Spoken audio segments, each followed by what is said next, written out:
பருவ மாற்றம் உள்ளிட்ட காரணங்களால் ஏற்படும் சளி, இருமல் தொந்தரவுகளால் பாதிக்கப்படும் நபர்கள், ஆஸ்துமா நோயாளிகள் என்ன செய்ய வேண்டும் என நுரையீரல் தொற்று தடுப்பு சிறப்பு மருத்துவர் பென்ஹர் ஜோயலுடன் நியூஸ் 18 செய்தியாளர் ரகுவரன் நடத்திய கலந்துரையாடலை பார்க்கலாம். த்ரோட்டில் தொண்டை கட்டிக்கிறது, இப்போ குழந்தைங்களுக்கு அதே மாதிரி சளி பிடிச்சி மூக்கு சளி வந்துட்டே இருக்கிறது, இந்த மாதிரி நிறைய வரத்துக்கான ரீசன் என்ன மாதிரி இன்ஃபெக்ஷன் சார்? எல்லா இன்ஃபெக்ஷனுமே ஆரம்பத்தில் வந்து ஒரு யூஆர்ஐ அப்படின்னு சொல்கிறோம், அப்பர் ரெஸ்பிரேட்டரி ட்ராக்ட் இன்ஃபெக்ஷன். தொண்டையில் இருந்தால் நமக்கு ஆரம்பிக்குது. கொஞ்சம் தொண்டையில் கரகரப்பு, மூக்கடைப்பு, தலைவலி, அவங்களுக்கு தும்மல், கை கால் வலி, உடம்பு வலி, இது வந்து அக்யூட் வைரல் இல்னஸ் அப்படின்னு சொல்லுவோம். இதில் வந்து ஆரம்பிக்குது.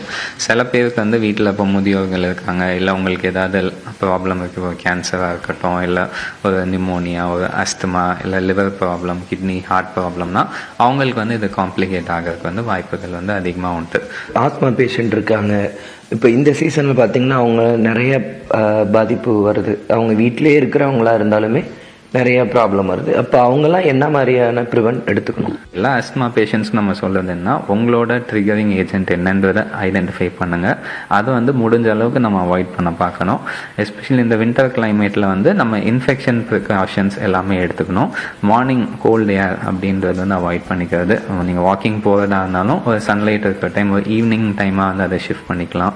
ரொம்ப கூட்டமான இடத்துக்கு வந்து போகாமல் இருக்கலாம். யாருக்காவது உடம்பு சரியில்லாமல் இருந்தாங்க வீட்டிலே அவங்ககிட்ட வந்து ஒரு சேஃப் டிஸ்டன்ஸ் வந்து நம்ம மெயின்டைன் பண்ணிக்கலாம்.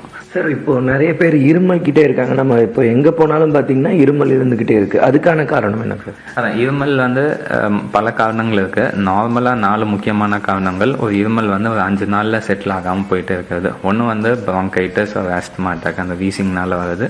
செகண்ட் வந்து acute sinusitis and post viral attack அப்படின்னு சொல்லாதனால சில பேருக்கு வந்து ரியாக்டிவ் காஃப்னு இருக்கும். அந்த இன்ஃபெக்ஷன் சரியானாலும் தொண்டையில் வந்து ஒரு மாதிரி ஹைப்பர் சென்சிட்டிவ் ரியாக்ஷன் இருக்கனால சத்தமாக பேசினாவோ, இல்லை திடீர்னு ஏதாவது உங்களுக்கு சின்ன தூசி பட்டாலோ அதனால வரலாம். மிக சிலருக்கு பார்த்தீங்கன்னா வந்து அசிடிட்டி, கேஸ்ட்ரிக் டேஸ்ட்னால கூட இதெல்லாம் வரலாம்.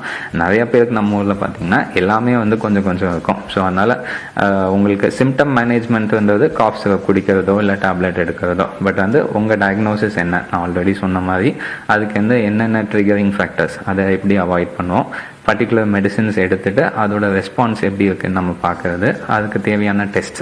நீங்கள் யாருக்காச்சும் ஒரு 10 நாளைக்கு மேலே காஃப் இருந்துகிட்டே இருக்குது, அது உங்கள் டே டு டே ஆக்டிவிட்டீஸ் வந்து தொல்லை பண்ணுது, உங்களுக்கு கம்மியாகிற மாதிரி தெரியல, இதனால தூக்கம் வந்து கெடுது அப்படின்னு ஃபீல் பண்ணிங்கன்னா வந்து ஒரு கம்ப்ளீட் டயக்னோசிஸ்க்கு வந்துட்டு அதுக்கு தகுந்தமான மெடிசின்ஸ் எடுத்துக்கிறது வந்து அட்வைசபிள்.